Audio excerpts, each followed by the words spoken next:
Welcome to the Slop Farm. Enjoy the video.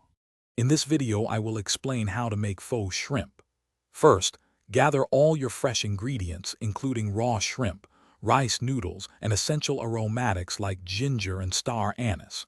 Begin by preparing your flavorful broth. Sauté shrimp shells with onions and ginger, then add water and spices.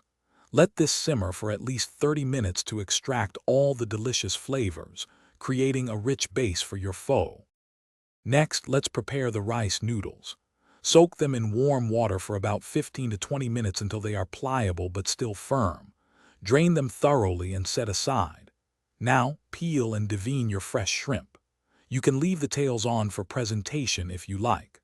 Also, prepare your fresh garnishes such as cilantro, lime wedges, and thinly sliced chili peppers to add a burst of freshness. Now it's time to assemble your delicious shrimp pho. Quickly blanch the prepared rice noodles in boiling water for about 30 seconds, then place them into your serving bowls. Add the raw shrimp directly into the hot pho broth. They will cook perfectly in just 2 to 3 minutes.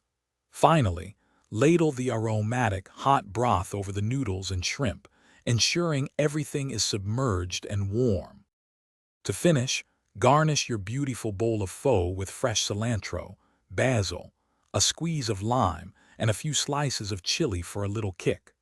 Serve it immediately with hoisin and sriracha sauces on the side, allowing everyone to customize their bowl to their liking. Enjoy the rich, comforting flavors of your homemade shrimp pho.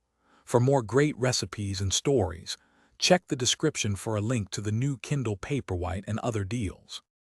Thanks for watching. Consider subscribing if we helped you today.